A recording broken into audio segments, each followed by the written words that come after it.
Welcome to Focused on Forward. The purpose of this podcast is to focus on recovery from life situations, be it a disease, chronic or acute, perhaps the loss of someone so dear to you in death, or a change of life patterns that has affected you so profoundly that you have no choice but to find your new normal and become focused on moving forward. Each episode is designed to show the positivity that people bring to each and every one of their stories, the successes they've had, ways that they have become so definitively focused on moving forward. We look forward to sharing their stories, and we hope that they inspire you just as much as they have inspired us. Thanks for listening, and enjoy the show.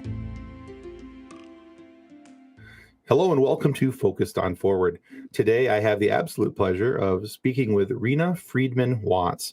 So before we came on the air, I had an opportunity to talk with her pre-interview, and I've absolutely been just loving my conversation with Reena, and I think you guys will as well. So Reena has a pretty interesting story of going from a massive career change into being a podcaster. And so we're going to talk about some of the challenges that Reena went through in years past, some of the things that she had to overcome, and how that led to her career change, and how and why she's doing what she's doing now. And then we're going to talk about her show and what's kind of going on over there, and why you guys should be listening to the awesome work that Reena is doing on her side of the microphone. So Reena, thank you so much for being a guest of Focused on Forward. That was such an incredible intro. I love it. Thank you for having me. Well, excellent. So yeah, I tell you what, I'll just turn the microphone over to you, and I'll jump in with some questions every now and then. If you want, just go ahead and include us in your story. Yeah, so I started in radio. I worked for an NPR station at Purdue. It was called AM 920 WBAA, listener-supported public radio from Purdue. I worked there for 2 years and absolutely loved my time there, wanted to work in radio.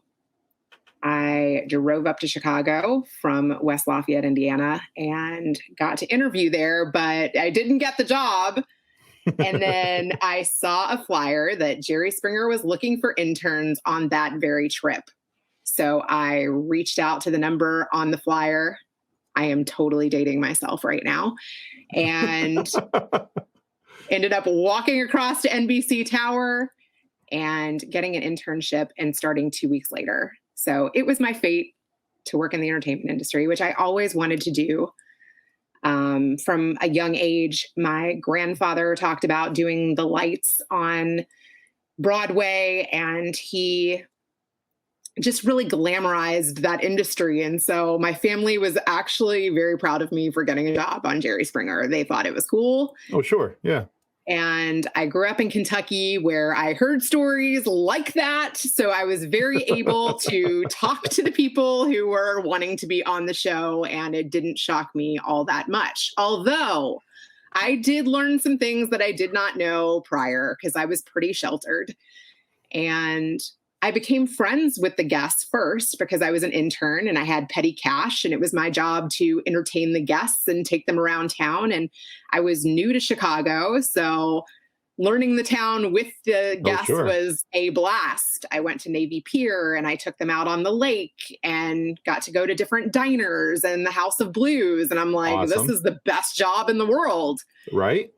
And then after I started becoming friends with the guests, I really understood what the show was looking for and how to book the guests and become their friends and hear their stories and get them to come to Chicago. And I fell in love with that. It reminded me of kind of digging through the NPR newswire and finding a good story there. So my story junkiness, I believe, started in radio and then continued through casting the Jerry Springer Show. Okay. You want me to go on from there? What happened after Jerry? Yeah, go for it. I'm enjoying this so far. This is great. Okay. So I worked my way up from intern to producer in one season. At the end of the first season, they gave a few associate producers the opportunity to produce their own show, which was pretty cool because I had a PA and I had an intern, and we all came together and booked some stories and got the chance to get them out on stage. And mine went well enough where I got to produce 2 shows, and then I got promoted the next season to be a producer, and I produced an entire season. Oh, wow. And it was crazy. I learned a ton. One of the things that still stays with me to this day is that you cannot force a story. Right. So, I'd have one story that was amazing and made the crowd go wild. And then I'd have another story that was kind of quiet and awkward, and I'd want it to be like the other one. And so sometimes I would try to push people to be what they weren't, and that did not translate well on stage. I'm sure. That is one big lesson that I learned from working there, because it's a little humiliating when you try to do that to people. Yeah, I can see that. Yeah, I will never forget me trying to get a girl to pull up her shirt and go after the crowd when that really was not her. It was painful for her and painful for me to watch backstage. Yeah, I can see that. Yeah. Okay. Yes. What else did I learn? Oh, that was really something that has stayed with me for a long time. Another thing that I learned on a different show, I worked on this VH1 show. No, was it VH1? It was an E show where they took a bunch of reality contestants that had been on a bunch of shows like Survivor and Apprentice and Real World. They had been on a variety of reality programs, and they gave them an opportunity to live in a house together and star in a Hollywood feature. Okay. So my part of the job was I was a field interviewer for the reality show part. So I was watching all of the drama that unfolded in the house. And then I was also watching all of the drama as these reality stars tried to be in a Hollywood movie. Oh, okay. Now, the producers are not supposed to be in the house when the film crew comes in the house because you'll get in a shot. Well, one time I didn't realize the film crew was coming through the door. And so I was in the way of a big moment, and that really sucked. So you learn planning, you learn timing, you learn where you should stand and where you shouldn't stand, where you should enter, where you shouldn't enter. Yeah. That was embarrassing. I'm still learning that now, actually. So I'm producing a healthcare podcast right now. And one story that we did was there was a girl who was celebrating her 4-year anniversary, and she was coming to tell her story about working for the company. And we actually shot it on her 4-year anniversary. And we wanted to present her with a cake and a balloon and thank her for her service and for sharing her story with us. I totally entered the wrong way with the damn cake. Excuse my language. Awesome. Yes. So I should have totally planned beforehand, like, should I walk in this way? What would look best in presenting it? Right. It's hard to remember all of those details, when you're like booking the stories, briefing the guests, writing the script, making sure they're comfortable, getting the cake, managing camera angles, right? Like there's so much to remember. And the one thing I didn't think about was presenting this cake from the best angle. Right. Okay. So the cake shot was totally unusable. Like, it's like me, my backside, and presenting the cake. Like, yeah, there's a cake on the other side. Don't worry about it. Good times. All right.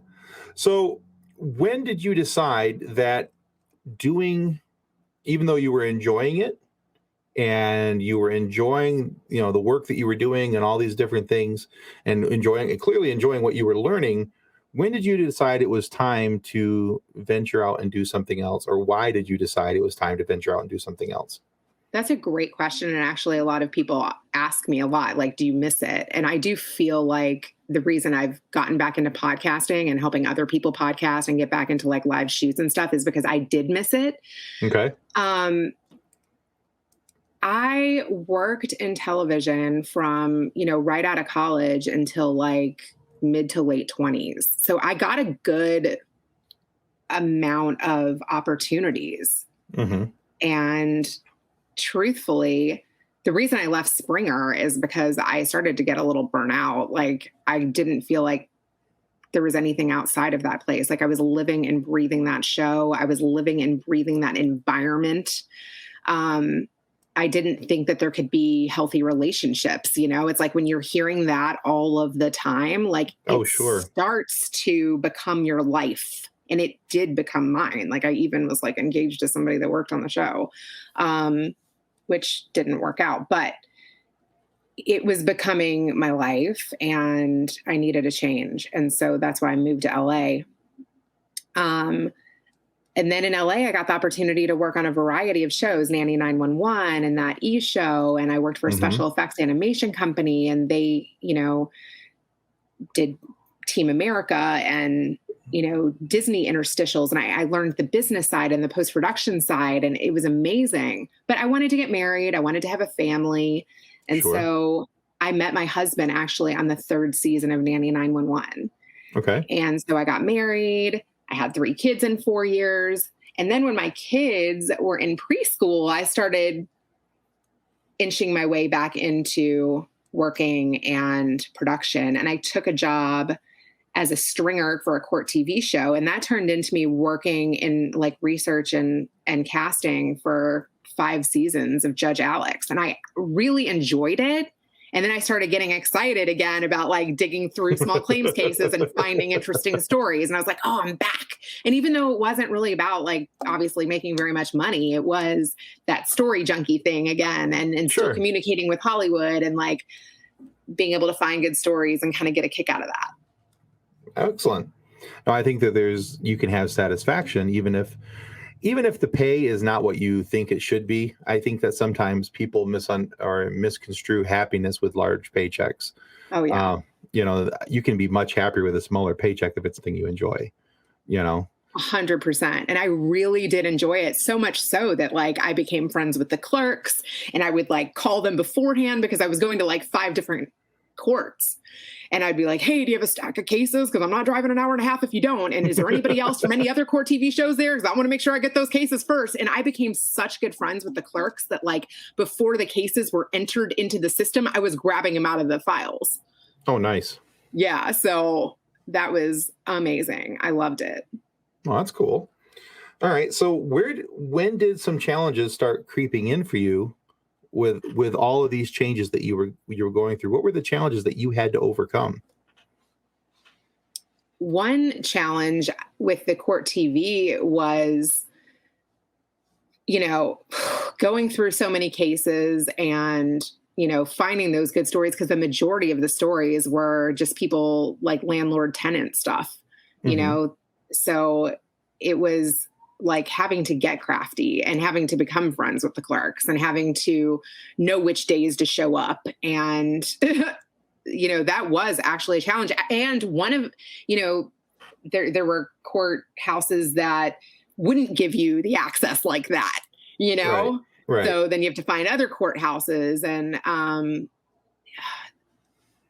I even tried to do it on another show. I forgot which one, like divorce court or something. And, relationships and who you work with is so key to success in any business. Mm-hmm. So when the lady that I had worked with, and I knew her well for like 5 seasons, ended up leaving a show, that totally changed me even wanting to work on that show. And I couldn't do another court TV show because the way they operated, they didn't pay in the same way. They didn't respect me in the same way. They didn't, see the hustle like she really did, right.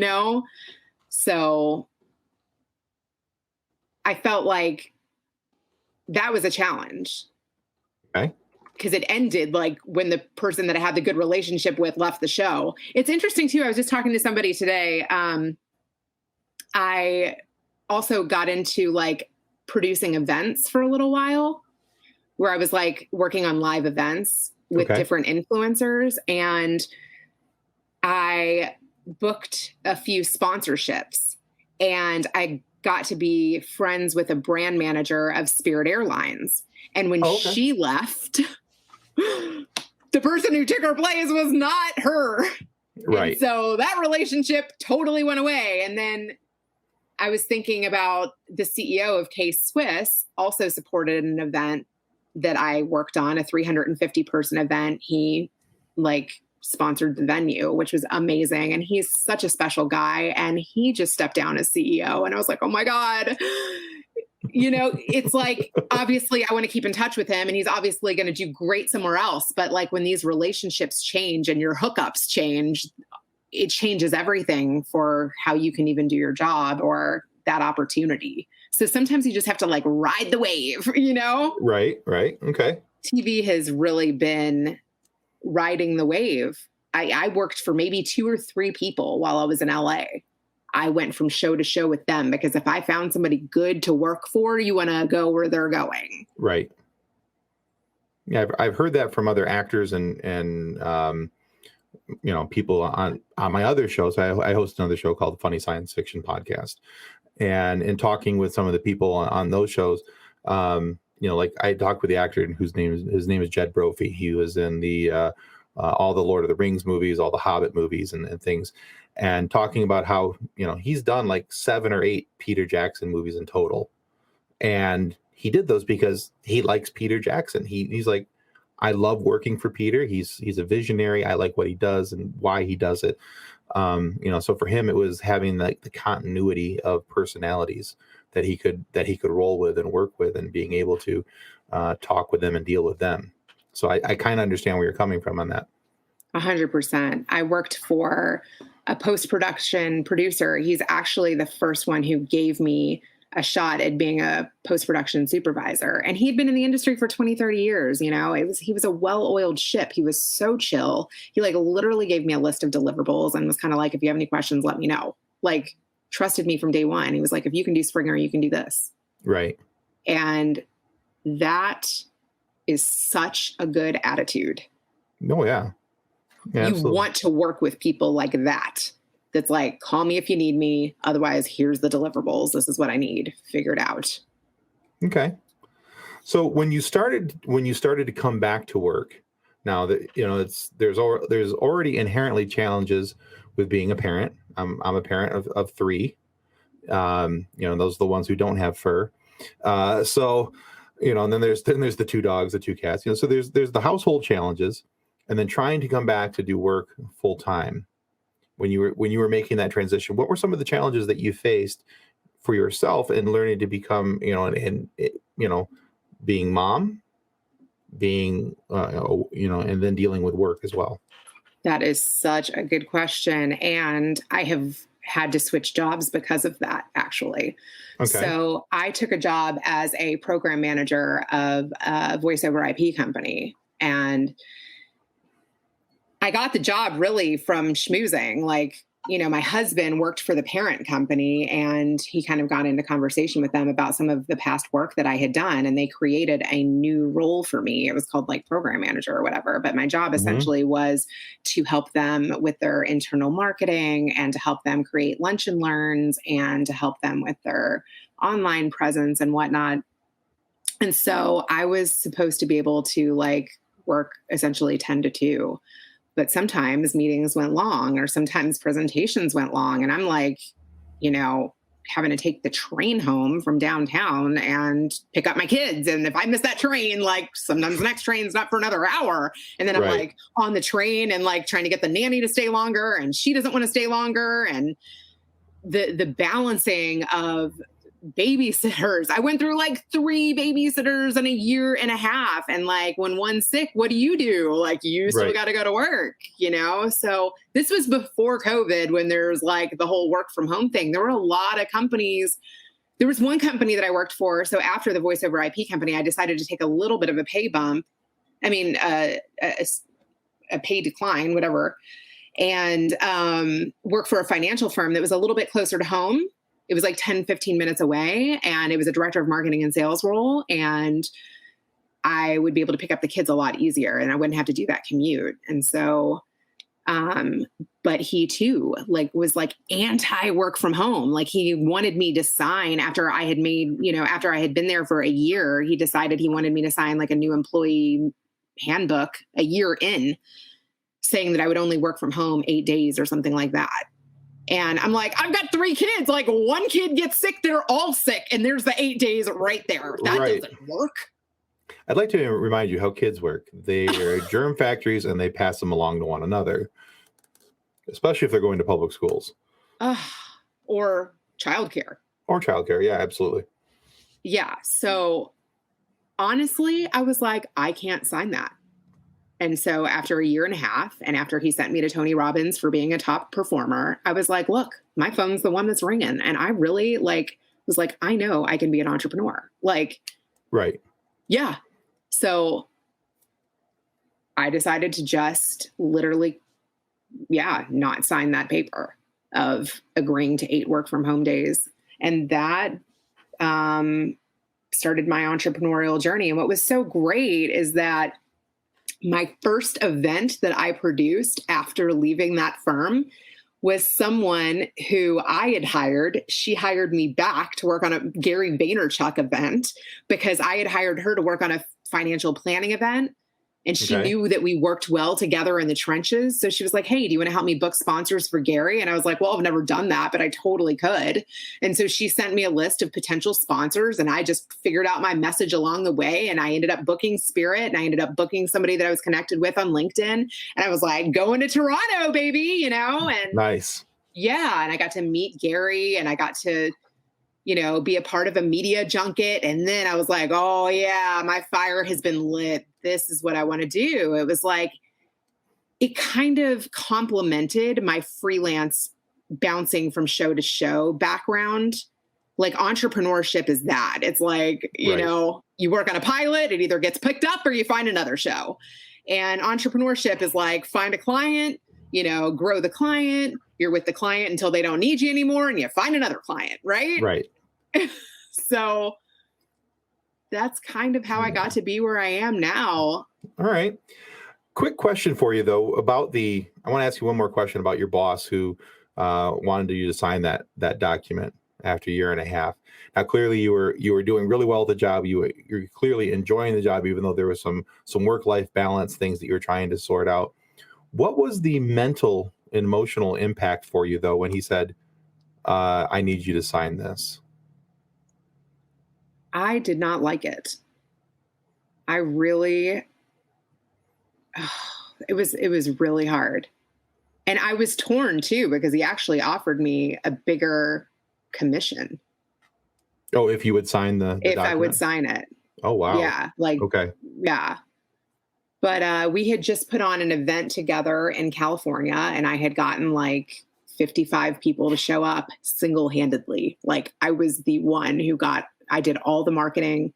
I had the relationship with the person that we co-presented with. I felt like I had the relationships and my phone was ringing. And if I could do it for him, why can't I do it for myself? Okay. Yeah. Yeah. So it was a really tough decision. It took me a few months to get over it. Oh, sure. Yeah. Yeah. I get that. And what's interesting is I ended up getting life insurance licensed because I was working for a financial firm and I was just the marketer, but I was like, hey, I could get a piece of the pie, teaming up with other agents, just like he does, or I could get a piece of the pie, teaming up with CPAs and doing the marketing, getting the people to come and being the agent on it. But I didn't love that industry, to be honest. So it was even though I love doing the events and even though I love doing the marketing, it wasn't the right vertical. So I did a little shift and went from working in the financial space and putting on events there to actually working for, I ended up working for a 7-figure coach. I ended up working on an e-commerce event and I enjoyed that space more. It felt less skeezy. Okay. Makes sense. Yeah. We'll be right back after a word from our sponsors.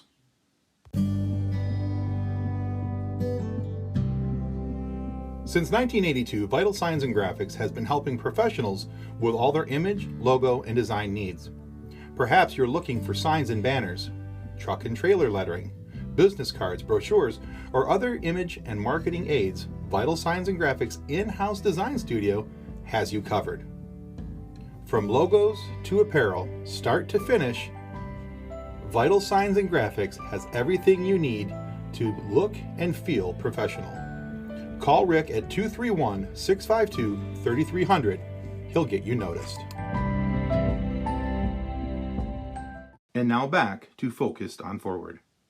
So let's talk about where you're at now. We've talked about, what you were doing, how you kind of worked your way through those things, some of the challenges you had to kind of navigate through.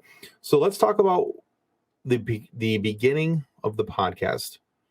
What was did you wake up one morning, you're like, maybe I should podcast?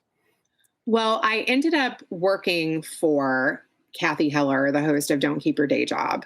Okay. And the way that happened was I was co-hosting a podcast a couple of years ago called Next Level People, where I was helping book the guests. And then I went from helping book the guests to being a co-host of the show. And there was a guy that was on that show that I thought would be awesome for her show.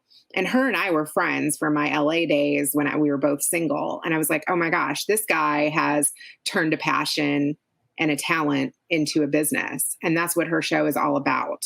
Right. So I was like, hey, he's in LA. He's collaborated with Madonna and Britney Spears and Selena Gomez and some really big names. Like, would you like me to introduce you to him? Would you be interested? And she was like, actually, I'd like to film him in front of a live audience.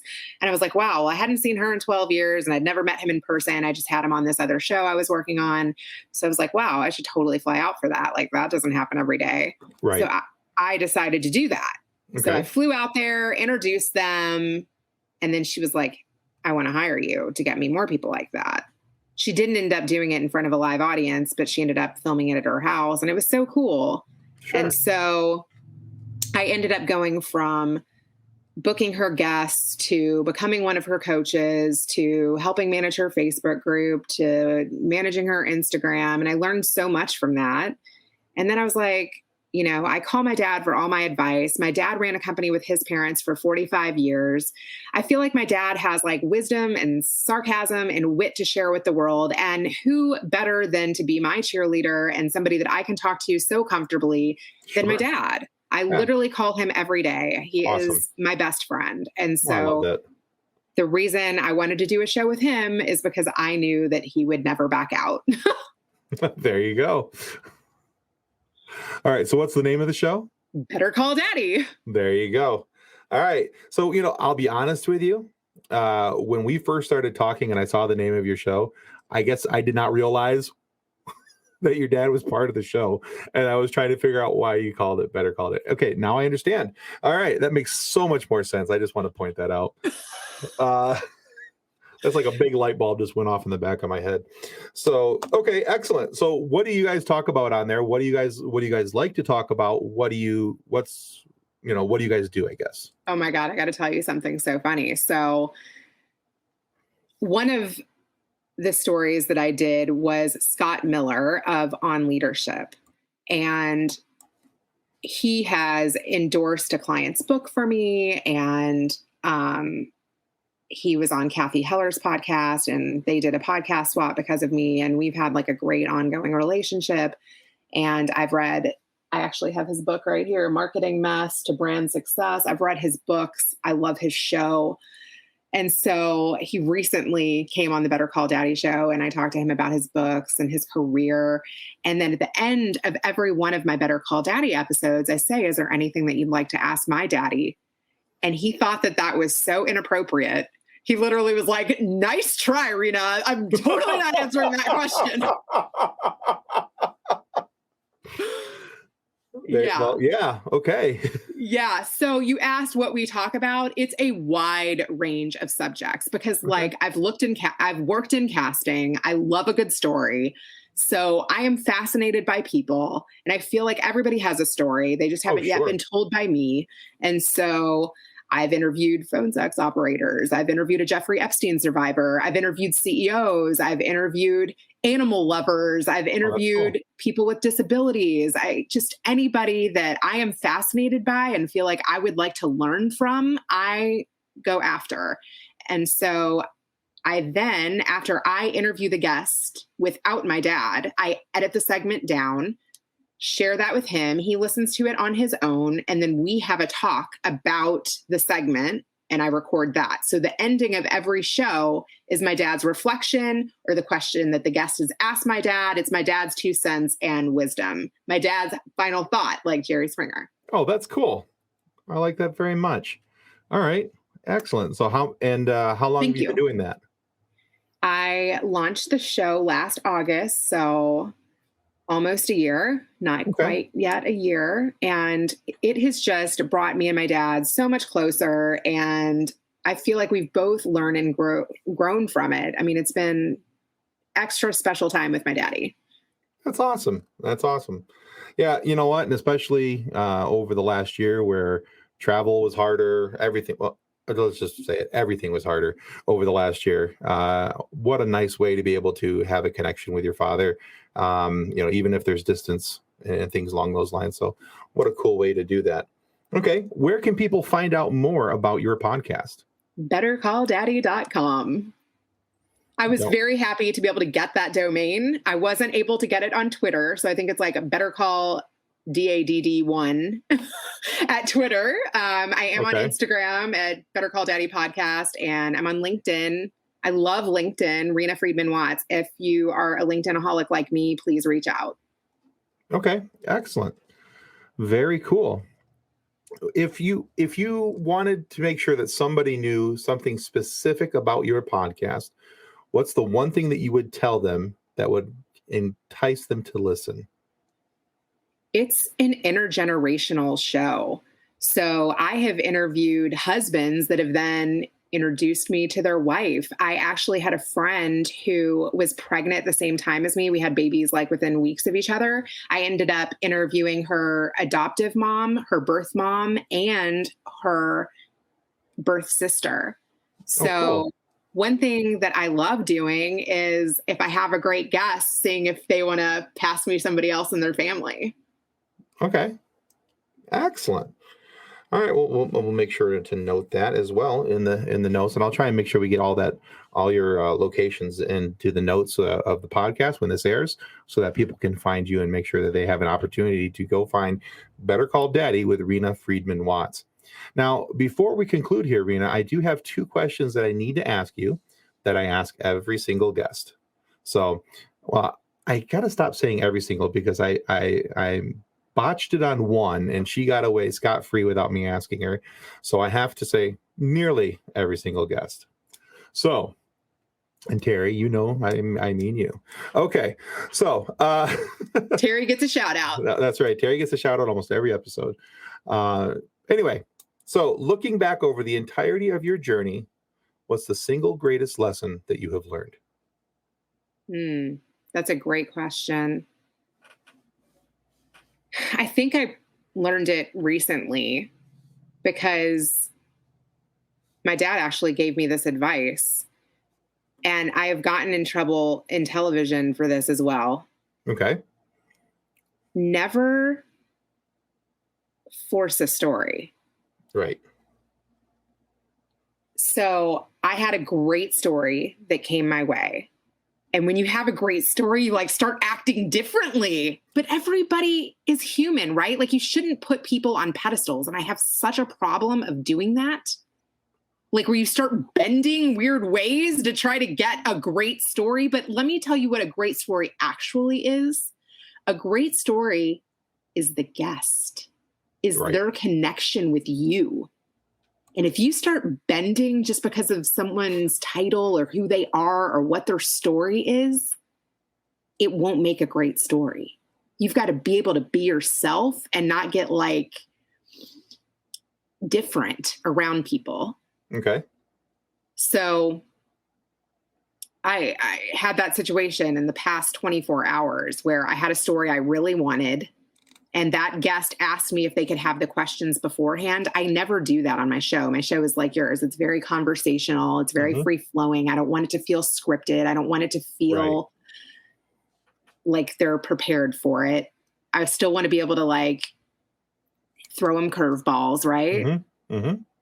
And my dad was like, do not do that again. He was like, that will change the vibe of your show. He was like, they either want to do it or not. You have no shortage of guests. He was like, You know what I mean? Don't Yeah. bend just because they have a title or a great story or they're being demanding. It's your show. You know, you call the shots. He was like, do not bend. That's a good lesson. All right. So now the second question is very similar to the first question. And you could have honestly used that answer for the second question. Looking back over your journey in life, what's the single greatest piece of advice you've been given?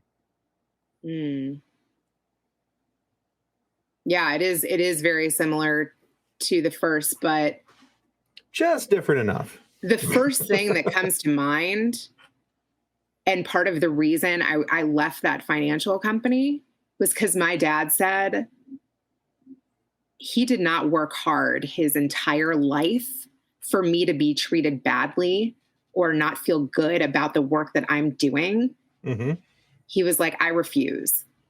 He was like, he encouraged me to leave. Like, he felt like it was time to go. He was like, you should not slave yourself to anyone.